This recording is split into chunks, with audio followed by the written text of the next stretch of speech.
Dodged an awkward mess at a family dinner when my brother's girlfriend joked about choosing the wrong brother. How do I restore peace now? My brother, we'll call him John, and I are very different people and always have been. I'm a nerdy guy who likes playing Dungeons and Dragons and works from home coding websites. He's always been sporty and has one of those corporate office jobs where I swear half of his work is just playing golf and going to fancy lunches. We didn't always get along, but we're pretty good these days. He started dating his girlfriend, who we'll call Jane, a few years back during what was a pretty low point for me in life. I had just gotten out of a long-term relationship that had ended anything but amicably, was burning out of the career I went to college for, and in general was about 2 paychecks away from having to move in with my folks. The stress of it all was taking a toll on my body. I went from the lightly chubby I'd been my whole life to just straight up fat, and shortly after the breakup I had an anxiety attack so bad it put me in the hospital. It was not a good time to get to know me. I was basically the picture of a fuck-up older brother. But I turned it around.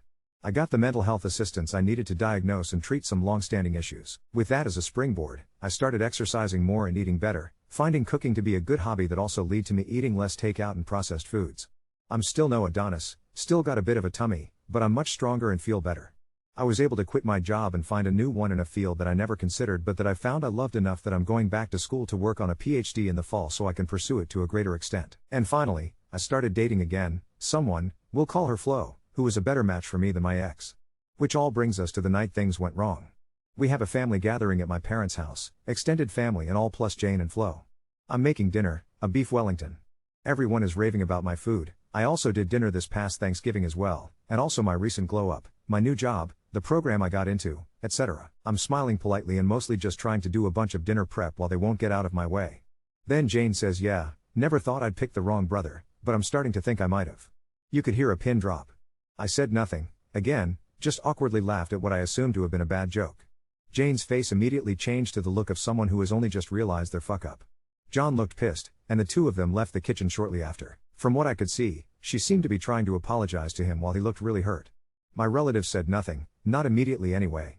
Flo kind of just winced, and later told me that it was really awkward having to stand there, but she didn't know what else to do that wouldn't have escalated things or put me on the spot. That was over 2 months ago, and both John and Jane avoid me like the plague. Not even a text since then. Whenever I meet up with my relatives they badmouth her over it, and while I think Jane did fuck up saying that, I really do think she was just making a bad joke. Personally, I think they're overreacting. This aside, I think she's probably the first person he's ever dated who was a fit for him in terms of personality and lifestyle. The only person being normal about it is Flo, who thinks it was weird but like me just a dumb thing to say. No jealousy, she knows Jane ain't my type. How do I clear the air with Jane and John and get people to stop bringing this up? Update 1. Jane is a very nice person and she really cares for John. She's been with him through some difficult times, including a period where work separated the two of them for 3 months, and they're otherwise attached at the hip. She does have what some call a lack of filter, we've known that for a while. But she'd absolutely never leave him for me. For why my relatives won't let it go, probably because they're a bunch of old Italian Catholics who like to gossip. Which, incidentally, is probably why they didn't like the joke in the first place. My brother and I have a pretty good relationship as adults and aren't especially competitive.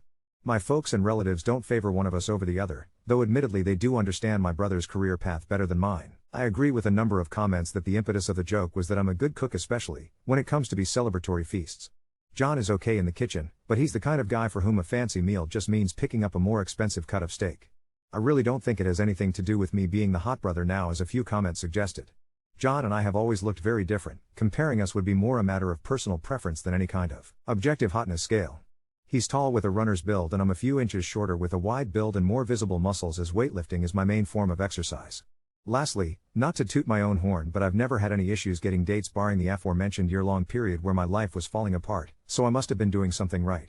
Lastly, as some have said, I probably could have saved everyone some awkwardness by playing along with Jane's comment with a "sorry, Flo got to me first" or something else similar. I go into what Flo dramatically calls the kitchen death drive while cooking complicated meals, where I'm laser focused on the task at hand to the exclusion of all else, and my responses to questions tend to be short, curt, and even a bit rude. Normally I would have tried to help salvage the bad joke, but I was searing a big expensive piece of tenderloin at the moment, so my thoughts were elsewhere.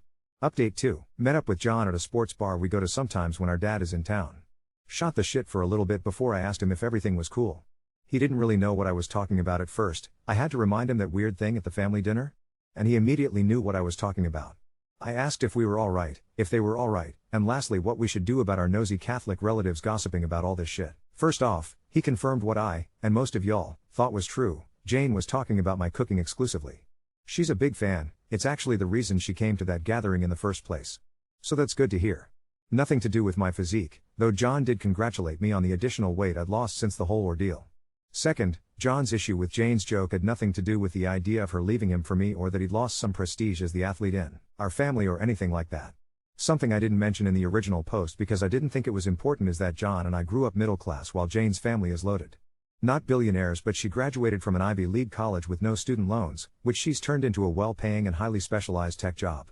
She and John go on lots of vacations together, have a very nice apartment in a very expensive part of the city, all that stuff. The thing is, while John does pretty well for himself at work, he's not making nearly as much as she is and doesn't have old family money to fall back on. Trying to keep up with her has been putting a significant dent in his savings. Apparently, he's been psyching himself up to talk to her about how they may need to make some lifestyle adjustments so he can put more money away in savings and was worried how that might go. Hearing her say that I might be a better option after hearing about my new, to his mind, high-earning PhD program was the sort of thing that came at exactly the wrong time, so he had to walk away. I did have a little laugh at that. This PhD will open a lot of doors for me, but it's definitely not going to make me millionaire. Adding to the sting of that, while he and I don't have much of a rivalry, he does still have some insecurity about me being the smart one of the two of us. I say this with all the love in my heart. John is an extremely intelligent guy, but you'd never know that from just talking to him. He's a whiz with numbers and knows more about corporate finance than nearly anyone I've ever met at any age. He also speaks with the vocabulary and goofy demeanor of a frat boy. So on top of the anxiety about his rich girlfriend thinking he's too broke to hang out, he was a little frustrated about the idea of a doctorate putting more perceived distance between us. He apologized for that jealousy. I told him it was fine, and if folks were giving him shit he could tell them he wasn't going to look over their stock portfolios anymore. He also said that he and Jane spoke about the money and she took it very well. The reason he hadn't been in touch lately was because they'd been looking for a more affordable apartment to move to when their lease is up. The only thing that left was how to handle the extended family. Apparently John didn't know they were still on about that, largely because whenever he and Jane see them they just talk about how Flo has too many piercings and swears too much. That gossip was news to me, so we mutually said, "Hey, fuck 'em," and decided to continue not really letting what they say about our partners get to us.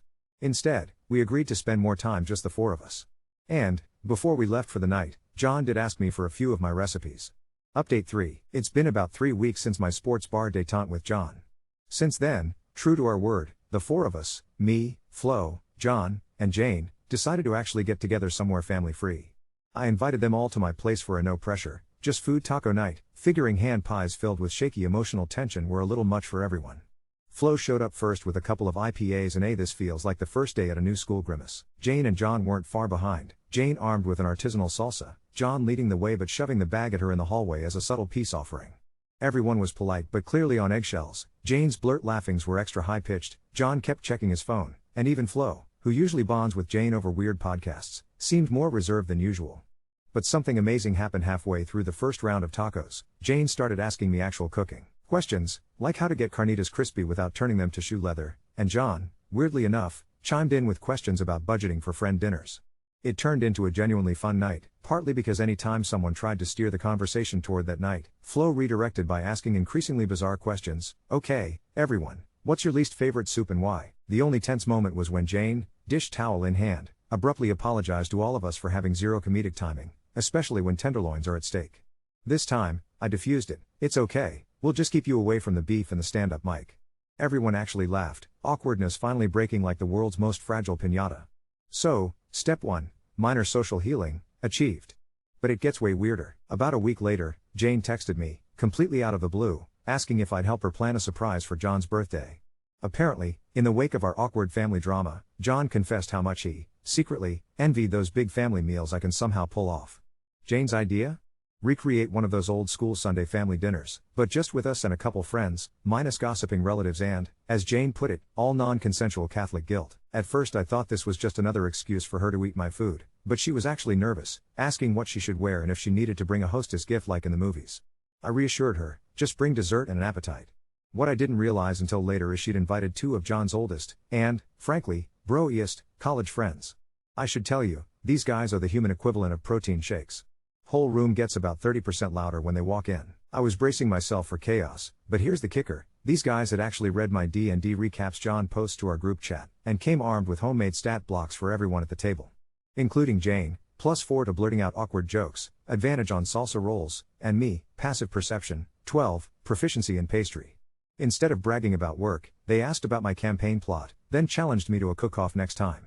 Dinner itself was a riot, chaos in a good way. Jane and John were relaxed, Jane swapping kitchen tips with Flo. Turns out Flo does a shockingly authentic Sichuan mapo tofu, and the brothers held a heated debate over which sci-fi captain would grill best.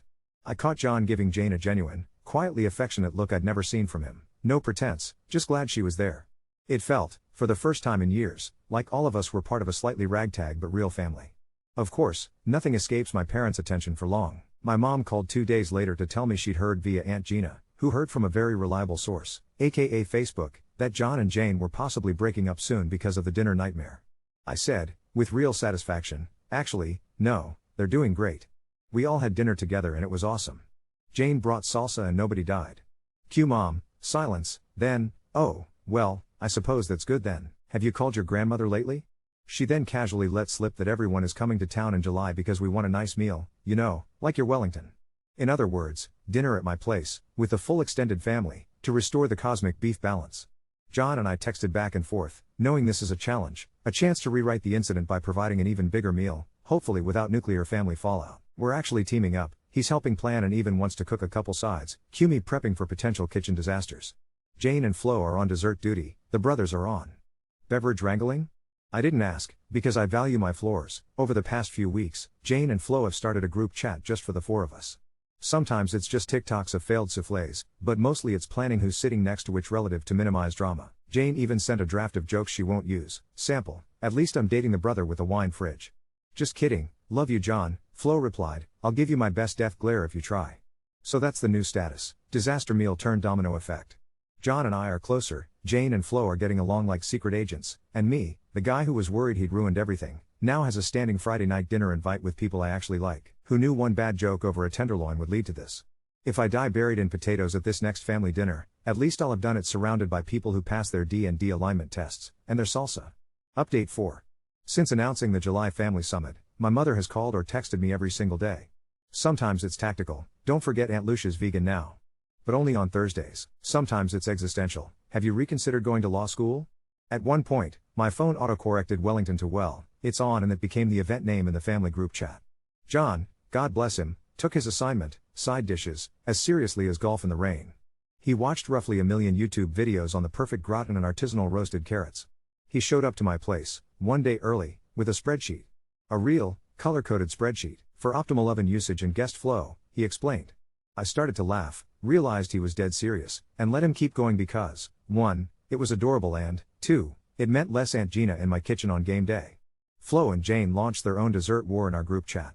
There was a very real threat of a tiramisu off until they realized they were both about to show up with 3 separate desserts. In the end, they united forces to create an Italian-American hybrid masterpiece, cannoli stuffed cupcakes and a grandma-approved biscotti tower. I asked when the United Nations was intervening in their negotiations. Jane photoshopped a cannoli-waving olive branch into the chat and Flo added the caption ceasefire signed. Meanwhile, Jane, emboldened by the salsa redemption of last month, kept up what she called apology insurance, sending me memes about disastrous family meals, when your beef Wellington is more emotionally stable than your cousin's marriage, and testing out her new zero-joke family safe banner on Flo and me. Sometimes, I genuinely forgot she's ever stuck a fork in her mouth faster than her brain. She was that careful. The brothers promised to bring exotic European beers, which mostly meant German Pilsner and Belgian Trappists, plus 1 6-pack wrapped in duct tape just labeled "Do not gift to Aunt Gina." The joke here is that Aunt Gina thinks anything with a cork is too modern. I prayed nobody handed her the IPA. Now, the night itself. I walked into my own kitchen and found John setting up an actual mise en place assembly line, demanding to know where the salt cellar was. Jane was nervously arranging forks and muttering left, left, left, damn it under her breath. Flo had seized control of the Spotify playlist, which alternated Dean Martin with glitchy synthpop in a way that led to my 78-year-old grandmother later asking, "Is this the future of music?" It started off suspiciously smooth. The food came out perfectly. John's gratin was, objectively, better than mine. I told him so. He looked like he'd won the US Open. The trouble started, exactly when we all knew it would, as soon as everyone sat down. My mother immediately asked John about that money podcast all the young people listen to, nodding pointedly at Jane like she was supposed to set up a family trust fund that night. Then Uncle Mario, never one for subtlety, loudly whispered, to Aunt Gina at the table, well, at least she didn't say she picked the wrong brother again, eh? Which, of course, resulted in every fork pausing midair. Jane went sheet pale. Flo shot me her patented "I will break out the death stare" look. I braced for impact. And then something crazy happened. John, my no-nonsense, golf and gratin brother, just looked straight at Jane, grinned, and said, "Well, She didn't, because last time she let everyone taste the wrong salsa. For a heartbeat, I thought Jane might implode. But she half laughed, half groaned, "Yeah, I'm committed to only picking disasters out of the produce aisle from now on." The tension broke, literally, and Gina sprayed her Pilsner laughing, and even my grandmother cracked a smile. From there, the dinner took on its own ridiculous life. Everyone started dredging up old family holiday horror stories. Uncle Mario recounted the year a flaming baked Alaska set his eyebrows back 2 years, minimum. Jane and Flo circled the table like a tag team, placing desserts and shooting me thumbs up anytime an awkward moment passed unsaid. The brothers distributed beer, and one of John's old friends, who no one remembered inviting, spent 10 minutes explaining D&D to my grandpa, who then wanted to know if he could play a character named Sal the Bookie Bard. I said, only if he multi-classes as a baker. By dessert, something unexpected happened. My family started including Flo and Jane in conversations not about me or John. My aunt quizzed Flo about her tattoo meanings. My grandfather, after hearing Jane worked in tech, wanted her help setting up the Facebook marketplace for pigeons. Instead of picking sides, they picked seconds. There was complaining, for sure. It's still an Italian family dinner, but the level of drama had dropped from Bravo pilot episode to Curb Your Enthusiasm, mid-season filler. At the end of the night, after the dishes had been cleared, and a solid Trappist beer buzz drifted over the table, my mother pulled me aside. "You boys did good tonight. You look happy. That's all we want." Which, coming from a woman who once threatened to disown me over microwaving garlic, is actual progress. John and I sat on my back stoop for a while, watching the last cousins pile into various rideshares, nursing the remains of the forbidden IPA. That felt weird, he admitted. But good weird. Like arriving at a family meal and nobody explodes? I suggested. He grinned and said, "Let's keep doing tacos." Touché. Since then, the group chat has exploded. Jane sent everyone a photo from the night captioned, "Family dinner, no brothers, girlfriends, or beef Wellington harmed in the making." Aunt Gina commented 3 heart emojis. Flo's already proposing monthly food nights, with a running list of accidental emotional landmines to avoid. No jokes about siblings, money, or poultry. Ask before bringing mystery beer. Short version. 1 year ago, I was worried a badly timed joke had carpet bombed my most important relationships. Now, my family has kind of folded in around the 4 of us, weirdness and all. Jane and John are, if anything, more solid than before. They even signed a lease for a smaller, much more realistic apartment, and seem downright giddy about actually buying their own dumb furniture. Flo cracks jokes with my grandma about piercings, not Catholicism, and John's already angling for a side dish rematch. Best part? I'm not the only one glowing up anymore. The whole family feels a little lighter. So was this all overblown? Yeah. Was it classic Italian family drama? Absolutely. Did we all learn to actually talk more, and laugh at our collective disasters instead of hiding from them? Weirdly, yeah, and if nothing else, the next time Jane sets foot in my kitchen, I'll be ready, with a tenderloin, 2 fire extinguishers, and a one-liner so bad it'll make even Aunt Gina put down her Pilsner and clap. Update 5. If you told me a year ago that the most influential event in my family's collective psyche would be a stray joke about picking the wrong brother, I would have believed it, barely. If you told me things would end here, I'd call you a liar, because, astonishingly, things have not ended. In fact, thanks to the gravitational pull of our shared history and my mother's undying faith in the restorative power of carbs, things have gone off the rails in a way that feels almost cinematic. You'd think, after the Wellington redemption dinner, our family would take a break. But you don't know my family. Let's not let things cool off. Let's do something special, my mother texted. That was followed by a barrage of WhatsApp messages from Aunt Lucia, Aunt Gina, and, incredibly, Uncle Mario, who once told me the only way he uses a phone is as a coaster for his Campari. Turns out, Nana's 80th birthday was approaching. In true escalating Italian drama fashion, my aunts had booked us all into a giant rental house on Lake George. It's an annual family pilgrimage, usually dominated by arguments over the thermostat and whose job it is to cook. But this year, the entire county seemed to be getting invited. By the final head count we had 34 souls, ranging in age from 3 months, baby Rosa, who literally screams at any food not pureed, to Grandpa Sal, the 90-year-old bookie Bard, who decided he was going to run a side game of D&D for the cousins and would only eat pizza, as God intended. Somehow, perhaps because Wellington night had gone so well, my mother declared John and me head chefs of the birthday. The text message read, "Remember, we are a family of 34. Don't make anything with squid. Bring aprons." John's solution was more spreadsheets. I, with the confidence that only comes from repeated, narrowly averted dinner disasters, decided to lean in. We're going full Iron Chef. Team challenge. Jane and Flo were immediately on board. The brothers? They said, hell yeah, as long as we get first dibs on leftovers. Their contribution, 6 local IPAs, 3 varieties of beef jerky, and 1 elaborate toast that referenced both Lord of the Rings and the PGA Tour. Day 1. Arrival. The house itself, let's just say it was not designed for 34 Italians. The kitchen, however, could pass for a Food Network set. With pregame jitters, John and I called an olive branch powwow, our partners, the brothers, and, to everyone's mild terror, my Aunt Gina, who brought her own knife roll and an apron that read, "Kiss the cook, if you dare." Jane, now self-conscious of her family comedy timing, took up the role of sous chef, mentally mapping out what not to say, but thriving in her new, self-deprecating chaos control officer gig. Flo, in her element, started an impromptu kitchen karaoke, leading the cousins, and, briefly, Nana, in a chorus of That's Amore. Nobody even noticed the enormous heap of onions Aunt Lucia was chopping, tears streaming down her face while she insisted, "I'm fine, it's just the onions, and remember, no squid." The challenge: 2 nights, 2 mega dinners, 1 night of broken outfits, black tie by Nana's decree, which had Jane panic ordering a dress and John, bizarrely, dusting off a tux. Dinner was, miraculously, perfect. Even with the usual someone's vegan, someone's paleo, someone's on a raw food cleanse drama, we juggled every dietary request. Jane's only picked disasters from the produce aisle line resurfaced, only now cousins were vying to out-joke her. My favorite, Flo, dicing tomatoes, quipped, "At least nobody picked the wrong fruit. Aunt Gina doesn't know tomatoes are fruit."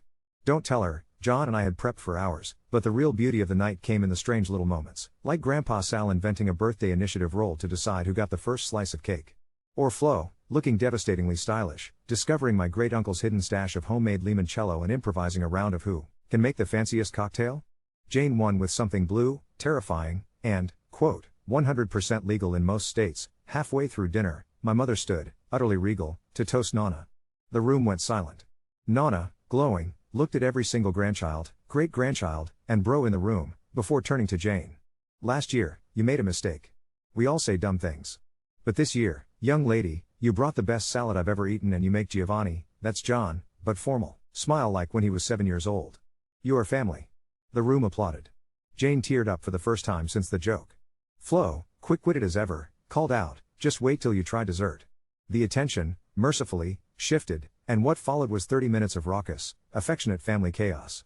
4 kinds of dessert, speeches about choosing joy, John's slightly disastrous attempt to saber a bottle of Prosecco, he failed, label flew off, hilarity ensued. The brothers even started a slow clap for Jane's +4 emotional armor. After dinner, I found John on the porch. He looked more relaxed than I'd ever seen him. He passed me a beer, IPA, obviously, and said, "We survived." And that's when he dropped it, "Jane and I. We're getting engaged. Probably next month." Apparently, he'd been sitting on this secret for weeks, her slip-up, the move to a cheaper apartment, and all this weirdly forced family time. Just made him more sure. She drives me up the wall, but man, if she doesn't fit this whole mess perfectly. I could only agree. We spent that last night around the fire, a mess of siblings, partners, aunts, brothers, cousins, and Nana, who swiped a marshmallow off the stick with her bare hand, declared it not as good as cannoli, and then led us in a round of volare that could have woken the dead, and probably woke half of Lake George. The next morning, as sleep-deprived and blissfully overfed as ever, Jane sidled up to me over espresso. "You realize," she said, "you're stuck with me in the family now, right?" I shrugged, grinned, and said, "Only if you start rolling initiative before every major dinner." She laughed, and for the first time since that infamous tenderloin, it sounded completely, beautifully at ease.